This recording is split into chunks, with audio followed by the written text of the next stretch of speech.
Lee asked Run what the two of them were talking about. He started stuttering and apologized for being so rude. He also tried giving him a gift as compensation. Lee hesitated, telling him that it was too polite of him, and said that it was a shame he didn't have spiritual roots and couldn't become his disciple. He made a sad expression and told him that it was he who had disappointed the senior immortal. Run got terrified upon hearing this, since he thought that Lee was blaming him. He tried to calm himself and started complimenting Lee, saying that he could do things that even immortals couldn't do. He got a bit too excited and lifted up the glass, telling Lee that he was worthy of all the praise even if he couldn't cultivate it. My guy even proposed a toast to Lee. Lee saw him acting weird and thought to himself, if immortals started to become more insane, the more powerful they got. Just then, he realized something. The person he was talking to was an immortal. Lee almost fainted upon having this revelation. He asked Run if he wanted to have an apple. Run started blushing and thanked him. I don't know where this is going. Lee started acting like a cute anime girl and told him that he had planted the apple himself, but he wasn't sure if the immortal was going to like it. Immortal Run looked at the apple in his hands and realized that it was planted by the expert himself. You could see the fragments of law in the apple. Run couldn't help but praise the expert even more. He was acting so rude to Lee, but he treated him so well in return. Lee noticed him staring blankly at the apple and asked if he didn't like it. Meanwhile, Run thought to himself that the apple, which was barely presentable in the eyes of the expert, contained fragments of law. Lee was living in the mortal world, but he was definitely out of the world. Run wondered if he was actually seeing the final boss. During this time, Huo had captured the magical fish in a bag of water. Run introduced himself as a swordsman and apologized for his previous behavior. Lee asked him how he hadn't taken any disciples despite being an immortal. Run looked down and told him that taking disciples was easy, but it was too hard to find ones that were good. He explained that there weren't many exceptional people, especially not swordsmen, in the world. He had been training for 7,000 years and attained the highest level of swordsmanship. Now, he worried that his legacy might just end with him. He told Lee that he wanted to find someone before his time came. Master Lean heard this and thought to himself that he should make the levels to the secret realm a bit easier. If he wanted to find someone, Lee questioned him if he only wanted to recruit disciples who were geniuses. Run told him that talent was the most important part of cultivation, and if one didn't have talent, they wouldn't be able to understand swordsmanship. Lee smiled and told him that he didn't know much about swordsmanship. Run asked him if he knew about swords. Lee replied by saying that he had heard about them in the novels. With a cheeky smile, Run asked Lee about the levels swordsmanship should be divided into. Lee started sweating and asked him what he thought about the question. Run explained that there must be 4 levels. The first one is the sharp sword, the second one is the sword spirit, the third one is the sword intent, and the fourth one is the sword heart. He then asked Lee what his opinion was on the matter. Before answering, Lee told him that he was going to laugh since he didn't know much about swords. Run encouraged him and told him that they were just having a simple conversation, and it didn't matter if his answer was right or wrong. Hearing this, Lee stepped into his nerd mode and started thinking of some deep philosophical lines to quote. He finally remembered some lines from a book he read. It was about different realms.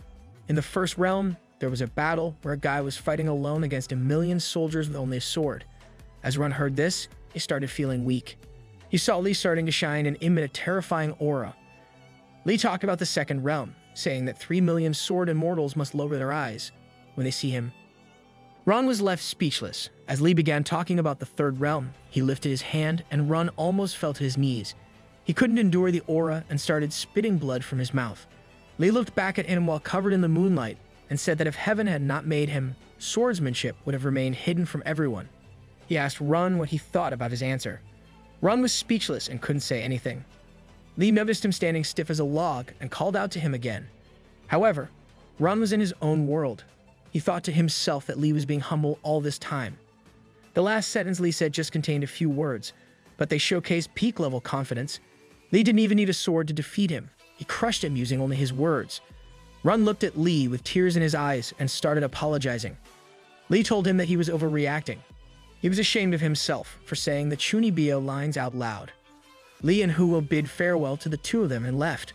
Run and Master Lin watched them in awe as they walked away. Run looked down and told Lin that Lee conveyed great wisdom while only saying a few sentences. He thought to himself that if one day he could also convey such wisdom, he would have no regrets in his life. Back at Lee's house, Huo sat by the lake and called out to the magical fish to come out. The fish jumped out of the water and transformed into a little girl. She had tiny horns and a crown on her head. The girl got scared upon seeing Huo and asked her if she was a phoenix. Huo told her not to be scared and assured her that the war between dragons and phoenixes was long over. She promised the girl that she wouldn't bully her, since they were both in a tight spot. She then pinched her cheeks and asked her how she managed to get caught by them. The girl told her that she came out of the palace and saw a golden door. It was called the Dragon Door. The door was slightly open, so the girl squeezed through it. However, in doing so, she used too much of her energy and couldn't turn back to her human form. Huo asked her about the dragon clan, and the girl told her that only her father and her fifth brother were left in the clan. Huo got a bit sad and said that both of them shared the same fate. The dragon girl couldn't understand and asked her what she meant. Huo ignored the question and immediately put a smile on her face, telling the girl that she was going to be a carp spirit from now on, since that was what the master wanted. However, she would be doing chores, since she was in her training. Someone called Child Protection Services. The girl innocently asked Huo about the man who had caught her that day. She told her that the man looked like a mortal, but it felt like he was powerful. Huo started singing praises for Li and told her that he was going to revive the ancient times. The girl couldn't believe it and told her that it wasn't possible, since her father told her that ancient times couldn't be brought back. She got annoyed and asked her if she was trying to trick her. Huo giggled and asked her if she felt uncomfortable surrounded by the pool which contained divine chi. Hearing her, the girl agreed to do the chores, but demanded free meals and a place to live. Meanwhile, Lord Amon was busy reading this manga. Bro was about to get spoilers to his own life. He laughed and said that it was stupid. The demon girl, Wawa, was also sitting beside him. She announced that she wanted to kill people since she needed new toys. Just then, a demon came to Aemon and reported that the human army was blocking the path of the demons. Wawa asked Lord Aemon for permission to fight the army, but he rejected her. He told her that the demon lord had sent them to take over the human world, so they should leave all the chores to the humans who relied on them. With a terrifying expression, he told her that, as long as they were giving them cookies, they would gladly sacrifice their life for them. Aemon had given an axe to one of the demons, and he was confident that he could fight anyone, as long as he had that axe. Moreover, he also knew the secret that he taught him, so it was unlikely for him to lose. On the battlefield, the demon was thrashing all the human soldiers alone. He is really playing solo versus squad here. As he swung his sword and sent the humans flying, he continued yapping about how Lord Aemon had given him that axe, and promised him that he wouldn't lose. He was confident that he could conquer the entire world. However, before doing that, he had to face one obstacle, which was the prince of the Xia dynasty. He was bleeding, but he refused to back down. The demon continued his onslaught and rushed straight towards the prince. The prince managed to block his axe with his sword, but the power difference was clearly visible. The demon laughed and asked him if this was the strength of the human emperor. As they continued fighting, the demon's strength seemed to grow even more. He swung his axe one more time, and it shattered the prince's sword. He was left with nothing but a broken sword now. The demon saw this opportunity and went in for the kill. The prince could see death staring him in the eyes. However, fate had other plans. Instead of killing the prince, the demon's axe cut through a soldier's arm who had thrown himself in front of the prince to protect him. The soldier told the prince to run away, but after seeing what he had done for him, the prince refused to leave. His eyes were completely filled with rage now as he charged towards the demon and stabbed him with a broken sword. For a moment, it felt like he had won. However, the demon wasn't going down this easily. He grabbed the prince's hand and pulled out the sword. The prince had nowhere to go now. As the demon prepared to finish him off with his axe, he felt something coming towards him with immense speed. It was a powerful burst of fire, and it almost felt like someone had split the battlefield in half. Both the prince and the demon stared at the trail of fire in disbelief. The demon noticed that something had shattered his axe. It was a bullet, and General John Wick had entered the war zone. General Leda apologized for being late. The prince told him that they had launched a surprise attack on the Devil Army to halt them in their path towards the east. They almost won, but out of nowhere, a demon appeared with a powerful axe. He managed to injure their entire army alone using only his axe. The prince told him that their fake weapons were nothing compared to his axe. The demon laughed, saying that the axe was given to him by Lord Aemon. He told them that if they surrendered, he would give them an easy death. Meanwhile, General Leda and the prince didn't even hear him. The general laughed and told the prince that they had the weapon made by Master Li, so they had nothing to fear now. He pulled out the gun and told him that Lee had even taught them the method to make more of these weapons. They hadn't begun mass production of the guns now, but all their soldiers were equipped with long swords, made with pouring steel method. He pointed at the demon and said that even their swords must be better than the demon's axe. The demon looked at them and asked what they were talking about. He got enraged upon hearing that insult and told them that they had probably gone insane, since they were too scared. He lifted his axe and called out to the demon axe to give him power. However, before he could swing the axe, it broke into two parts. The demon started crying since he couldn't believe that Lord Ammon's legendary axe could be broken so easily. He then noticed the gun in the general's hand. The demon knew something was wrong. Suddenly, the entire army rushed at the demon, planning to kill him. The demon ran for his life and jumped to the other side of the mountain. He told them that it was not over, and he was going to return to get his revenge. The general and the prince were happy to survive the incident and couldn't stop praising Lee. The prince looked at the gun and told the general that it looked really powerful. The general asked him if he wanted to try it. The prince pointed the barrel at his face and asked if this was how it worked. Back in the Xia dynasty, the prince was showcasing their gun collection to the public. One of the girls said that she had never seen something like this. The guns were supposed to be national treasures, and they could turn the tides on a battlefield. The prince walked to the two girls and told them that the gun made by Master Lee was their national sword. Moreover, the copybook written by Lee was their national belief. As the girls left, one of them wondered why the national treasures of the country were put in the open, as they might get stolen. The other girl told her that they were just showcase models, and some of them were even being sent to museums across the country. The scene changed to a hideout where a demon familiar was scolding the demon, who came back defeated. He asked him if he was crossbreed, since he lost even with his axe. The guy continued talking about his low brain capacity and told him to stop existing. After he was done totally roasting the poor demon, he calmed down and told him that this was the message from Lord Ammon. The demon asked him what Ammon's next plan was. The demon familiar told him that Lord Ammon wanted to drop by the fallen divine town first to watch Journey to the West. After that, he would pass by the Green Cloud Valley, since it was the place that shut the entrance to the demon world. Lord Ammon wanted to destroy that place himself. Lee had just woken up from his sleep. He was happy that he got to meet new immortals all the time. As he got out of his room, he noticed a child standing in his yard. At first, he thought he might still be dreaming, so he got back into the room and opened the door again.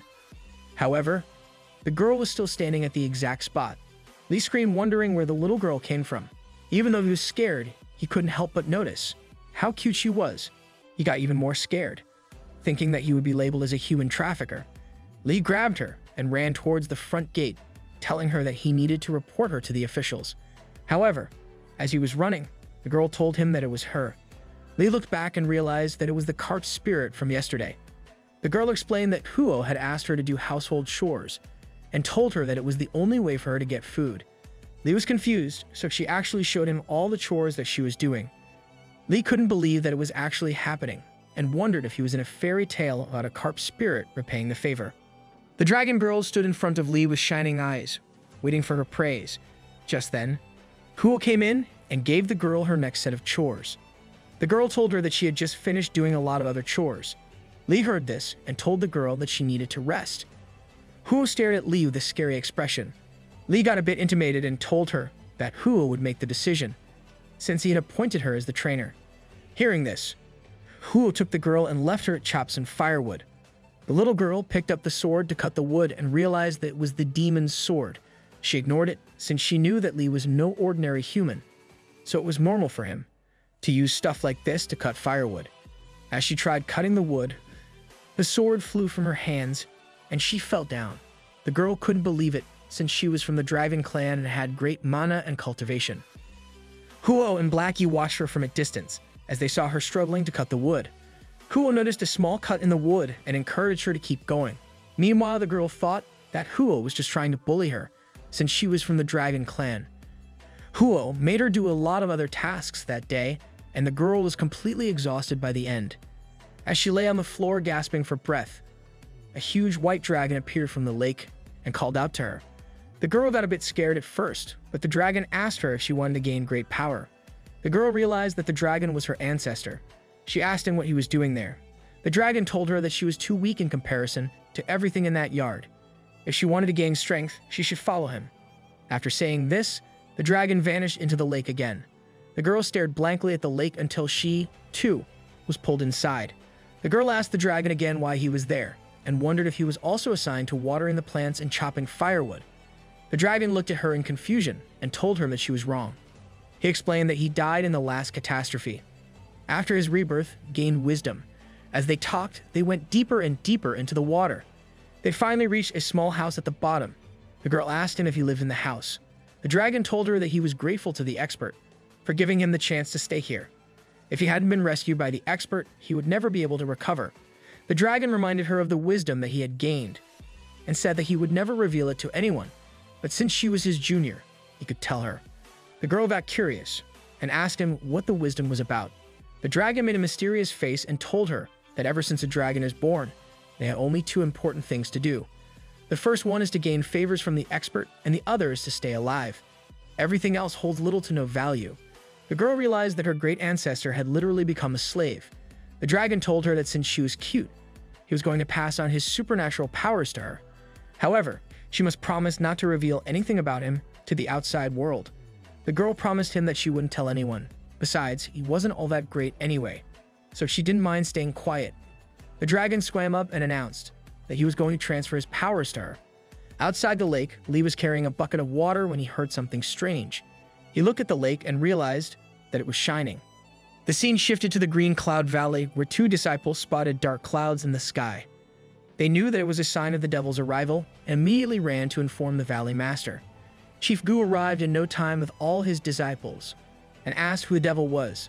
In front of him was Wawa, who immediately attacked him and revealed that she was there to destroy the Green Cloud Valley's demon seal. Wawa gave them a choice to step aside and join their cause, as they will be spared. Chief Gu suddenly appeared out of nowhere and used his famous Green Cloud palm attack. However, Wawa was quick to read his movement and caught him by surprise using her massive doll. Before the doll could touch him, it started burning. There seemed to be a barrier surrounding Chief Gu. Wawa could sense divine chi coming from the barrier. It was actually Gu Yuan, and he had come to save his grandson. He smiled and told him that it was time to show how strong he actually was. Wawa couldn't believe that there was an immortal in the mortal world. She got mad and summoned a bunch of demons. She ordered the demons to go after the seal and said that she would handle the rest of the cultivators. Chief Gu told his grandpa that he was going after the demons. Wawa tried stopping him, but Gu Yuan was quick to block her attack, preventing her from reaching Chief Gu. He called her a little girl and told her that he was her opponent. The girl used her full power to punch Gu Yuan, but he countered it with just a single finger. A powerful shockwave traveled through the entire valley. Meanwhile, Chief Gu was busy trying to stop the other demons by himself. He told them not to underestimate him since he was old and strong. He pulled out the Green Cloud Valley's flame flag and threw it in the air. The flag initiated the 9-dragon demon seal. The light was so bright that none of them could see anything. Suddenly, a powerful burst of energy blew Gu Yuan out of the air and straight to the ground. Wawa realized that it must be Lord Ammon, since only he had this kind of power. He apologized for interrupting them and stood in front of the ancestor. Gu Yuan began spitting out blood since he was badly injured by the attack. Ammon told them that he had something important to ask before he killed all of them. He sat down and asked Gu Yuan if he had sold the book Journey to the West in that valley. Chief Gu noticed the ancestor down on the ground and called out to him. However, just then, the demon familiar appeared behind him and asked him if he really had enough time to be worried about other people right now. In a split second, he stabbed him with his sharp claws before Chief Gu even had the time to react. The flag was destroyed and the demon seal was broken. Chief Gu fell to the ground, the same way as his grandpa. The demon familiar said to himself that it was much easier than he initially thought. The disciples saw their valley master get defeated in a single blow and realized that they were all going to die soon. The demon familiar pulled out the statue of Yuet too and placed it on the ground. The statue was supposed to summon her into the mortal world. The demon familiar sat down on the ground and began the summoning ritual. As he was done, he smiled and called out to Yuet too. On the other side, Yu Yuman handed over a copy of the Journey to the West to Lord Ammon. He thanked him and looked excited to finally have the book. Wawa saw this and told him that she had the same book. Some ferocious scholar had given it to her. Ammon got annoyed and asked her why she didn't tell him before. She told him that she wanted to forget about the book. Lord Ammon sighed and told her that they had finished their mission by breaking the seal. and he had also acquired the book. Now, the only thing left was for the people to die. He summoned his mighty axe and aimed it towards the cultivators. Chief Gu tried putting up a shield, but the attack was so strong that it broke through it completely and threw them all to the ground. Wawa asked him about their next stop. He told her that they were going to the fallen divine town, since he wanted to get his book signed by the author. Just as he was about to leave, Gu Yuman caught him by his leg. He screamed out that trying to gain favor from the expert was not a shameful act, since it was to make himself and the Grandmaster stronger. Hearing this, Chief Gu also woke up. Gu Yuan said that sealing the demon world's entrance was their biggest mission in the Green Cloud Valley, and he was going to fulfill it no matter what. Green bubbles were starting to surround the entire place. Lord Amon realized that Gu Yuan was trying to unleash his entire energy in an effort to defeat him. Bro was trying to be the main character. Gu Yuan started screaming even louder as he announced that they couldn't let the seal be broken. Suddenly, a green barrier surrounded the entire valley, and the bubbles started floating. Gu Yuan screamed to his disciples to kill the demon lord, and said that he would rather die than run away. All the disciples gained a new wave of motivation from this and charged straight towards the demon lord. However, the motivation alone wasn't enough to kill the demon lord, since they were lacking in strength. Amon easily blocked their attack and destroyed the barrier in seconds. The disciples were all thrown back and fell to the ground, with no hope of survival. The demon familiar looked at them with a malicious smile, and said that it was all useless effort. He looked back and asked Yue too if he was right. Seconds later, Lord Emin and Wawa heard someone running on the battlefield. It was the demon familiar, and he was running from Yue too. He ran straight towards Lord Emin and hid behind him. Ammon asked him what he was hiding from. He then saw Yue too walking towards him and welcomed her to the mortal world. However, instead of replying positively, she looked him in the eye and told him that she was a traitor. Yue too hit the demon lord with a powerful attack, sending him back. He got up again and told Yue too that she was dead now. However, something about her seemed strange. They realized that she was using the Buddha mantra. Wawa asked her if she had lost her mind since she was following the way of Buddha. She assumed that her soul must have been transferred to another body, since it was simply not possible for a demon to follow the ways of Buddha. Lord Ammon asked her who she really was. Yumechu smiled at him and told him that he was smart.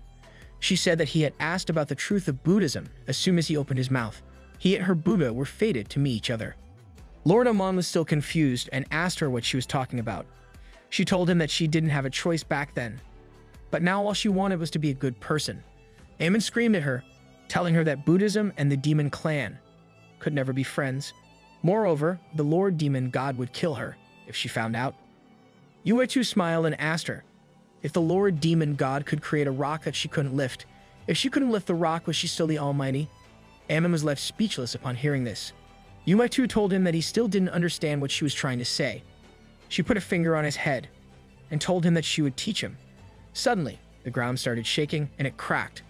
A bright yellow light began emitting from the center.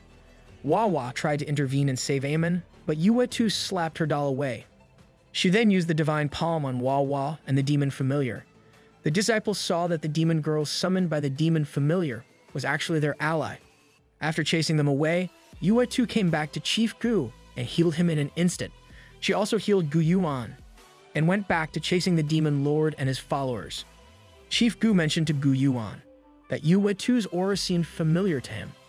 Gu Yuan told him that she was a traitor. However, he didn't understand how she was able to use the Buddha Dharma, despite being from the demon clan. Chief Gu was shocked that the Buddha Dharma still existed in the world. He said that the demons tried to break the seal, and they tried to stop them. The person they summoned to help them actually ended up becoming their enemy. The incident was so bizarre that no one would believe it even if he told them. Gu Yuan told him that it might be the expert's doing. Chief Gu was surprised and asked him how that could be. Gu Yuan explained that there was a lot of mention of Buddhism and journey to the West, and he thought that the expert might have some plan for Buddhism in the future. In ancient times, Buddhism flourished, and there were 108 Buddhas. However, after the establishment of the demon clan, the entire world was in chaos. The Buddhists were the ones who stood up against the demons and fought them. As a result, Buddhism was annihilated. If anyone could revive Buddhism Dharma today, it was the expert. Both Chief Gu and his grandpa cried as they held hands, praising the plan of the expert. Back in Li's house, he was in the kitchen with Huo, trying to cook something. Huo asked him what he was making, and he told her that he was trying to make a cake. Huo looked at the ingredients and loved how good they looked. Li told her that it would look even better after it was done. She tasted a bit of the cake and told him that it was tasty. Li nervously laughed while looking at her. Just then, Dai stepped in between both of them, acting as a wall. She told Huo that they would call her when the cake was ready. She looked her straight in the eyes with murderous intent and told her not to disturb them. Huo got a bit scared and immediately left. Outside, she was mad at Dai since she kept trying to intimidate her. She thought to herself that she was a phoenix who wasn't even afraid of the god's punishment, and now a tiny fox was trying to put her down. She decided to trick her later as a form of revenge. As she was scheming, she noticed the little dragon girl staring at her from a distance. She screamed at her and told her to get back to work if she didn't want to get pinched to death.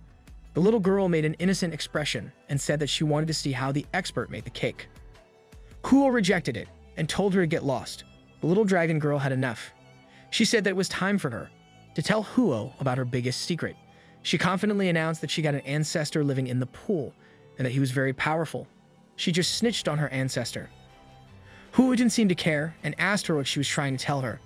The dragon girl smiled and told her that she didn't want to threaten her, but only to have a discussion with her. Huo got mad and told her that there was going to be no discussion. She ordered her to tell her ancestor to water the plants, too. Somewhere else, the prince was traveling in a horse carriage. He asked the scholar in general if meeting the expert without any gift was a good idea. The scholar told him that the expert was at such a high level that he didn't care about stuff like this. General Leda said that the news of their victory would be the best gift for the expert. Li welcomed all of them at his home. However, he wasn't as excited to see the scholar with them. 2. General Leda greeted Li and said that he must have already figured out the reason for their visit. They had won the war with the devil. He explained the situation in the war was very critical. At one point, the demon's axe came extremely close to hitting the prince in the chest. But thanks to the weapons that Li gave them, they were able to turn the tides of the battle. He claimed that when he held the gun with his hands, he felt as if Li was beside him, holding his hand and guiding him. General Leda got a bit carried away, and Li was starting to get scared.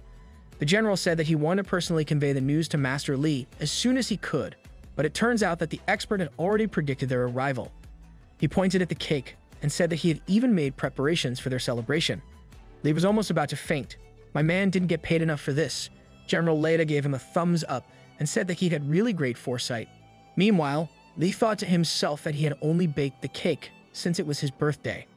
Li depressingly decorated the cake to congratulate them on their victory. The three of them started celebrating while Li stood in the corner contemplating his life choices. The prince called out to Li and asked him what the food item was since he had never tried something like that. Li excitedly told them that it was a cake. He taught them the entire recipe to make the cake, and the three of them thought that it was a meal suited for the gods. Li then called out to Huo and Dai to eat the cake. The three of them couldn't believe their eyes as they saw Huo walking towards them. They knew that a phoenix had descended in the mortal world when the gate to the heavens was opened. The phoenix had escaped heaven's punishment. Huo laughed awkwardly and asked if the words of her glorious deeds had reached all corners of the world. General Leda told her that everyone in the world knew what she had done. Huo got a bit too confident and ordered Dai to serve the guests well. Dai told her that she didn't have to remind her, since serving the guests on behalf of Master Li was her obligation from the start. The guests couldn't help but feel overjoyed as they were being served by Dai. Huo got jealous and tried to push her aside, saying that she also wanted to serve the guests on behalf of the master. Both of them started fighting to be the one to serve the guests. Meanwhile, the guests couldn't help but feel bad for Li, since they knew it must be difficult for him. While eating the cake, the scholar mentioned that the medicinal methods taught by Master Li were really amazing. Thanks to him, hundreds of ill people only needed a few types of herbs to be healed. Not just the general public, but the army was also relying on the herbs to survive. He stood up and started singing even more praises for Li. Li told him that he didn't want to take credit for the work, so if anyone asked about them, they could tell them that it was the work of a divine farmer. The guests were even more impressed, since they thought that Li didn't care about fame or fortune. The prince also mentioned the new farming technique that he had implemented. He was sure that people would no longer have to worry about food shortages. The scholar called out to Li and told him that he had one more question for him. Li was tired of the longevity-related questions, so he told him that he wouldn't be answering any questions related to that. The scholar started shedding tears from his eyes and told Li that he was dying to ask him about longevity, but this time, He wanted to ask him about something else. He told Li that because of the war, the treasury of the Xia dynasty was completely empty. Li thought for a second and asked him if they tried focusing on the development of the tourism sector that he had mentioned to them previously. The scholar sighed and told him that Huo had killed a lot of people at the gate when she descended from heaven. Out of the 38 immortal cultivators, only the 2 young masters of Green Cloud Valley were fortunate enough to survive. After the news of this incident came out, no one wanted to visit the gate anymore. The scholar mentioned that the government won't be able to pay the salary to the military if this continued on. Li realized that the scholar had changed a lot. In the past, all he thought about was longevity, but now he had started to think of the people. Li started thinking and told him that there was a way they could revive their economy. While eating the cake, Li told him that the way of life couldn't be summed up in a few words. The scholar told him that he had a few suggestions for the king. The first suggestion was to increase the farmers' taxes, and the second was to ask the officials to donate some silver. Li almost cried listening to him, since he was describing the fastest ways for a country's downfall. Li immediately told him that he couldn't do that. The scholar ignored him and said that the minister had also proposed a suggestion to the king. In short, he wanted them to start a war between the 2 countries and to profit from the war by selling them weapons. It may even be a war between demons and humans. As long as there was a war and they could sell weapons, money would flow into their pockets like a river. Li asked him if the minister was a villain. He started sweating, as all of his brain cells were almost gone. Li told him that the approaches he just mentioned were not only stupid, but could also be harmful and may backfire. The scholar told him that the king rejected the minister's suggestion and sent him back. Li asked him if they had thought of trying to be a peddler. The scholar said that since ancient times, scholars, farmers, and businessmen were the ones who chased after profits, peddlers usually ranked last when it came to these affairs. Li told them that it wasn't wrong for the businessmen to chase after profits, since they were the regulators of the market. Li told them to sell what they didn't need to people who actually needed it, and to transport the excess produce to areas where there was a shortage. Once they realized the circulation of goods and currency, they could maximize the utilization of resources, and that would hopefully fix their problem. The 3 of them stared at Li like he was some kind of ancient figure. After crying their hearts out, they decided that it was time for them to leave. However, Li stopped them before they could exit the gate. They were terrified and wondered if they had done something to anger him. They told him that he had something to give them and handed General Leda a bunch of documents. He told them that they were about the art of war and might be helpful to him. General Leda noticed that the books seemed ordinary on the outside, but they were heavier than the writings of 30 people's weapons. They all stared at the books, thinking it was a huge responsibility for them. Li bid farewell to the 3 of them, and they left. Li decided that it was time for him to make some dinner. As he was walking back, Da Yi stopped him and asked about the books. Li told her that since the devils had invaded the mortal world, it was better to put those books to good use, instead of just letting them collect dust in his own room. The 3 of them were the protectors and developers of humanity. Da Yi was in awe upon hearing all of this. Li looked at her and got a bit worried, seeing how much she was overreacting. He told her that he was going to make some dinner. After he was gone, Hua told Da Yi that his book was taken out of that room. She said that she had never been to that room, but she could tell that everything inside it was a treasure. Even in ancient times, those things would be considered as treasures. It was a shame that he gave those books to someone else. Da Yi told her to stop talking, since they couldn't possibly evaluate Li's words and actions. They couldn't guess the plan that he had laid out. Hua stared at her without saying anything. Da Yi smiled and walked away, saying that her understanding was still shallow. This made Hua annoyed, since she thought Da Yi was pretending to be great. Inside the storeroom, Li placed a small statue of a phoenix and Da Yi on the shelf. He was glad to give those books away, since he now had space for other things. The scene changed to the lake in Li's house. Hua was standing in front of the lake. She called out to the dragon and said that the little girl had told her everything. Hua threatened to come down into the water if he didn't get out. The dragon immediately came to the surface with tears in its eyes. He said that he had advised the girl not to reveal his existence to anyone. She had even told that phoenix about him. Just then, the rest of the members from Li's yard also came in. They assured the dragon that they wouldn't tell anyone else about him. Da Yi told him that since all of them served the same master, they were like a family. The dragon agreed and asked Hua why she was looking for him. Hua told him that she had something to ask him. She said that the master had just given out a lucky treasure to the current human emperor. The dragon was a bit surprised upon hearing of the lucky treasure. He asked her if his dragon clan was still alive, and if they owned a lucky treasure. The lucky treasure was a talisman bestowed by heaven. As long as a clan or country had the lucky treasure, they could prosper forever.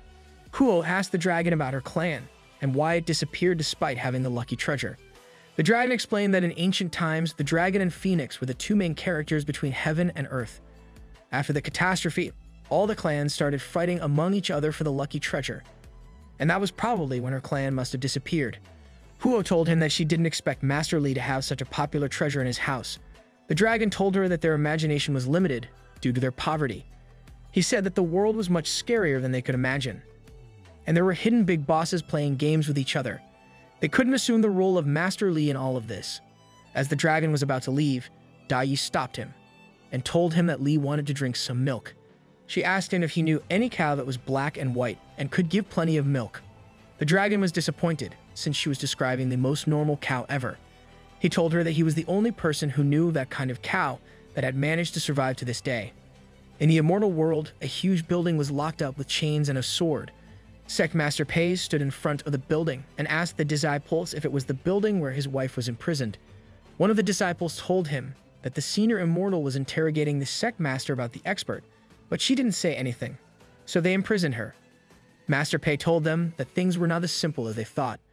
He explained that he didn't want to reveal anything about the expert, and that's why the senior immortal had his wife imprisoned, and he was also threatening him. The disciples asked him what they were going to do about it. Master Pei looked at the building and told them that he was the only one who had saved the life of his wife. One of the disciples warned him and said that the building was sealed using a restriction. No one could enter or leave the building without his permission. If the sect master accidentally touched the enchantment, he may turn into ashes in no time. Just as they were talking, they noticed that the sect master had already touched that array. They were shocked to learn just how stupid he was. Suddenly, the restriction got triggered, and Master Pei started looking around nervously. The disciples said that the restriction set by the senior immortal would turn Master Pei into ashes in a matter of seconds. However, surprisingly, he wasn't in pain or agony. The disciples wondered why he wasn't feeling any pain. One of them thought that he must have lost his sanity since it got dissolved by the mechanism. They all started crying in memory of their sect master. Meanwhile, Master Pei noticed something shining in front of him. It was the spiritual root that Li had given him. The root slowly flew towards the chains and destroyed them with a blast. The girls thought that it was their master who got destroyed, so they started crying again. Master Pei shouted at them, saying that he was still alive. As they all calmed down and looked at the building, there were no signs of the restrictions or chains. The girls asked Master Pei how he managed to break the restriction. However, he was as confused as they were. Just then, all of them noticed the spiritual root floating in front of Master Pei. He told them that when he was with the expert, he saw him carving spiritual wood and the leftovers were being thrown away like trash. He shamelessly asked the expert for some spiritual wood, but he didn't expect it to be a treasure that could destroy an array with ease. Master Pei wondered if the expert was actually helping him. He got down on his knees and started praising an imaginary expert in front of him. The girls probably think he is schizophrenic. He told them that if he went to the senior immortal and told him everything about the expert, it would mean that he now had to stand against the expert in the general trend of heaven and earth. Master Pei continued fueling his delusions and told them that the expert wouldn't just give him this valuable treasure if he didn't want to help him. The disciples realized that the expert their master was talking about was actually powerful. They decided to side with the expert, too. Suddenly, they all heard a voice from the back. It was the senior immortal, and he asked them who broke his restriction. His name was Li Yuyun, and everyone was left shocked upon seeing him. He landed on the ground and asked Master Pei why he hadn't come to see him even though he had summoned him earlier. Master Pei started sweating and apologized for his rudeness. The senior immortal looked at him and told him that he knew what was happening. Even though he was a junior immortal, he still had thoughts of his own. He was having trouble choosing between the expert and the senior immortal. Li Yuyun told him that he was going to help him with the choice. He gave him a painting and told him to give it to the expert. He ordered him to ask the expert for his advice on the painting. Master Pei warned him, saying that if he offended the master, it wouldn't go well for him. However, the senior immortal interrupted him and asked him if he really thought he would lose to the expert. Before he left, he told him that he would wait for him to make the right decision. Master Pei stood silently for a moment. He said that he wasn't being bold because he thought the senior immortal would lose to the expert, but because the senior immortal didn't even exist in his league. The disciples reminded him of his wife and suggested that they go save her first. The four of them went inside the building to find the sect master locked in a prison. She was tied up by a rope. Sect master Ding immediately got up as he heard the voice of Master Pei. As soon as he saw his wife, Pei almost fainted. The disciples calmed him down. After opening the prison door, the sect master Ding told Pei that she never thought he would come to save her because of the senior immortal. Master Pei told her that he wasn't scared and showed her the spiritual root that Li gave him. He mentioned that the treasure had also helped him during his journey from the mortal world to the immortal world. It meant that the root not only had the ability to break barriers, but also to ease travel between heaven and earth. It was important, since there were still many obstacles when someone was traveling between heaven and earth. His wife told him that the people of the immortal world would go crazy if they found out about the spiritual root. It was just a leftover, and it could still travel through heaven and earth. She asked them what it would look like if it grew into a whole tree. The tree could probably reconnect the heavens and earth and form a new world just like the ancient times. Master Pei told her that the expert used to live in ancient times, and the layout he created must have been influenced by his strong passion for ancient times. Meanwhile, in the mortal world, Li was visiting the market with Da Yi and the dragon girl. They stopped at a bun shop and ordered 3 steamed meat buns. As he was ordering, he saw the dragon girl almost get blinded by the sight of those buns, so he ordered 10 buns just to be safe. The shopkeeper asked him why he had ordered so many buns and questioned if his wife was pregnant. Hearing this, Li spat out the water in his mouth. He quickly rejected the allegations and told the shopkeeper not to make fun of him. The dragon girl asked him what being pregnant meant and told him to bring her along if it was something good. From here, the shopkeeper got a bit sus and started talking about jail. Anyways, as they started eating, he asked Li if he stayed on the mountain. Li told him that his house was not far from the southern part of the city. The shopkeeper told him to be careful, since the water level in the spiritual sun lake had been rising. In 3 days, the lake had flooded over 10 miles. Moreover, many of the rescue boats got turned over due to the wind's massive waves. Li asked him why it was happening. Instead of answering him, he told Li to be careful, as it might not be long before his house was also flooded. Upon hearing this, Li got worried and started thinking of his house. Huo had been sitting on Li's shoulder all this time. She flew and sat on the dragon girl's head, asking her if she still had the mood to eat all the buns. She asked if it was the doing of her father. The dragon girl was confused and asked her what she meant. Huo told her that, since he made Li worried, her father would be dead now. She basically threatened to kill her father if he caused any harm or disturbance to Li. As they got back home, the dragon girl started doing all of her chores. And once she was finished, she asked Li if she could take a leave and go back home. Li knew that she was from the spiritual Sun Lake, so he thought that she might be worried and wanted to check in and take a look. He asked her if she had any other family members. She told him that she had a father and a brother. The dragon girl looked at Li with a determined face and told him that she was going to the lake on a mission. She was going to throw out whoever had caused the flood. Li laughed and asked her if she could do that. He gave her some fruit to take back home, since he didn't want her family to be worried about her as she was learning outside. As she carried the huge bag of fruits to the lake, she was met with huge waves. She saw Sanctus Chin, Master Mengji, and King Luo fighting to keep the water in control. They were struggling, since the waves were too powerful. Master Mengji told them that if they stopped now, the Qi Anlong immortal dynasty would be finished. However, they knew that they could hold it for much longer. Suddenly, a wave caught Master Mengji, and he was pulled underwater. Qin told King Lu that they might lose their lives if it continued like this. At that moment, King Lu noticed the dragon girl taking out fruits from her bag. She seemed to be unaware of the huge wave coming to engulf her. Qin and King Lu couldn't watch as the wave almost ate her up. However, just before she was hit by the wave, the dragon girl lifted her finger and stopped it. She used her powers to control the water, and out of nowhere, Master Mengji appeared from the water. He was out of breath and in pretty bad shape. He looked up and realized that this little girl had saved him. The dragon girl stared at the lake and mentioned someone, saying that he really enjoyed causing trouble. She immediately jumped into the lake, and it felt like the water was under control. Suddenly, the waves rose up again, and they were all submerged in water. Master Mengji noticed a strange fish carrying 2 bags underwater. He looked at the fish and tried to say something, but then realized that he was underwater. He was shot out of the water. The dragon girl continued her journey towards the palace while carrying the bags. Inside the palace, the Dragon King was screaming at all the sea servants, telling them that it had been over a month and they still couldn't find a single trace of the 7th princess. Suddenly, a crab came swimming to the king and told him that the princess was back. Outside the lake, the group noticed that the waves had stopped. They wondered if the Dragon King had finally calmed down. The Dragon King couldn't help but feel joyful upon the return of his daughter. The Dragon Girl pushed him back and told him to lower the tides immediately, since he was causing her trouble. The king ordered the servants to recede the tides quickly. He then asked his daughter where she had been all this time. She showed him the bags and told him that she had brought these gifts for him. After putting the bags down, she turned around and began walking away. The Dragon King stopped her and told her that they barely got to speak to each other, and she was leaving already. She looked back and told him that she needed to do her chores and the dishes that night. She might get scolded if she was late. The king was confused and asked her what she meant. He questioned if she had been kidnapped by a human in the mortal world and was being forced to do chores. The king screamed out in anger and asked her who it was.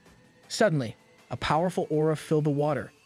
It was the girl's older brother, he asked, who had dared to bully his little sister. The dragon girl looked at him with an innocent face and told him that she had brought him some fruits. Hearing this, he got excited and asked where they were.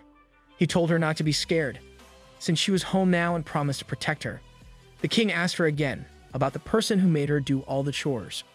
The dragon girl got annoyed and launched her dad into the pillar. She told him not to try anything funny. The brother got terrified upon seeing his little sister get mad. He asked her where she had been and questioned how she was able to learn the dragon chant. It was supposed to be a long-lost superpower of their dragon clan. Upon getting pressured, the dragon girl started crying and told him that they couldn't disturb Master Li.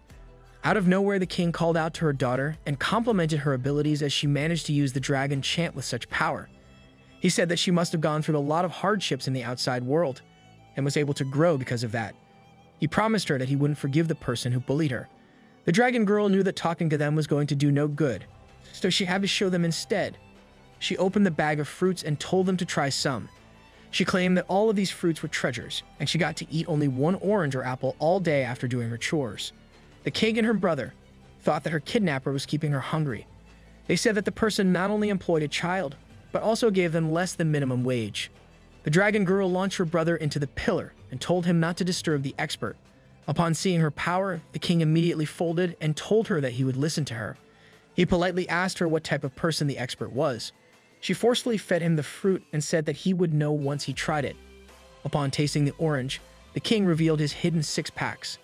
His brother thought that his father was just acting to go along with the dragon girl's act. He thought to himself if this was what fatherly love looked like. Just then, a crab came running into the palace and reported that they had assembled a huge army and were ready to attack the person who had bullied the queen. The prince smiled and decided to catch the bully by himself using the army. Suddenly, the king screamed at him and ordered the servants to give him 100 beatings after tying him up. He then turned to his daughter and asked her if the fruits were really given to her by the expert. She was annoyed at this point, so she told him that it was up to him to believe her or not. The king held the fruit bag in his hands and claimed that they contained the power of law. Even in ancient times, fruits were too rare to eat. His mouth started watering, and he asked his daughter if she got to eat all these fruits just by doing chores. My man wanted a job too. He asked her if the guy was still hiring and said that he wanted to join too. The dragon girl rejected him, saying that he wasn't recruiting anyone. Upon hearing this, the king got to thinking and said that he could only use her to seize this opportunity now. He told her that the expert was trying to teach her by making her do all the chores and suggested that she take the day off and learn how to do the chores from him. However, the dragon girl told him that she already had someone teaching her. The king asked her if the dragon chant was also taught to her by that person. She remembered her promise, so she told him that it was a secret. The king made an innocent face and assured her that he wouldn't tell anyone about it. She thought for a second and eventually decided to tell him. The dragon girl whispered something in his ears, but the king told her that he couldn't hear it. She tried it again, but he still couldn't hear anything. Annoyed, the girl screamed at him that she met their ancestor in the expert's backyard. The whole palace, including the guards who were being the prince, heard about their ancestor. The prince couldn't believe what his sister had just said. The scene shifts to the dragon girl and the dragon king standing in front of Li's house. He asked her if this was the house of the expert. The dragon girl told him that the expert regarded them as carp spirits, so he shouldn't make any trouble for them. The dragon king was truly excited to meet the expert, so he immediately changed into a carp spirit. He assured his daughter that everything was under control, since the unrealizable person in their family was at home. He was talking about the brother, if you couldn't understand. Suddenly, the dragon girl entered the house without even knocking. The Dragon King followed her, but he looked a bit nervous. She started greeting everyone in the house, one by one along with her father. Upon seeing Huo, the Dragon King realized that she was a phoenix. Huo asked the dragon girl who the old man was behind her. The girl told her that it was her father. As the Dragon King introduced himself, Huo started laughing and told him that she thought the dragon girl had attracted a ghost back home. Lee hit her on the head and told her that she was rude. He greeted the Dragon King himself. The Dragon King apologized for coming unannounced and told him that his name was Ao Chung. The dragon girl called out to Lee and told him that she had some good news. She had managed to receive the tide. Lee patted her on the head and praised her for doing a good job. Upon seeing this, the Dragon King couldn't believe that it was the same girl who always pushed him away. He apologized on behalf of his daughter and presented Lee with a huge pot. Lee was hesitant to accept it at first, but then he realized that it might be an apprentice ceremony. The carp spirit must have been overjoyed that his daughter became the apprentice of a phoenix, and that's why he brought the gift. Lee got emotional upon thinking about what parents could do for their children. Lee told him that he was going to use it as a wine tank. The Dragon King tried telling him that the lid wouldn't open, but before he could even finish the sentence, Lee had already opened the lid. The pot had been sent to the sea by the immortal world, and its lid hadn't been opened ever since. The Dragon King couldn't help but be impressed by Lee. He then pulled out 2 bags and handed them over to Lee, saying that he brought some local products with him. As Lee opened the bag, he noticed dozens of live crabs inside. He was amazed at seeing this, since he loved seafood. The Dragon King told him that 10,000 seafood would line up for Master Lee if he asked for it. Lee told him that he was too polite and offered him some popsicles. Suddenly, they all heard a knock on the door. It was Immortal. Ron and he had somehow heard that Lee was giving everyone popsicles. He told Lee that he was there to repay the favor for his advice. He offered to give him his sword that he had carried for thousands of years. However, Lee told him that he would keep the sword, as he would give him a popsicle anyway. Immortal Run quickly put the sword back and told Lee that he could call him anytime if he needed something. Lee got overwhelmed by all of this and decided to go inside and get the popsicle. As he left, Immortal Run and the Dragon King looked at each other, wondering what an immortal and a Dragon King was doing in Lee's house.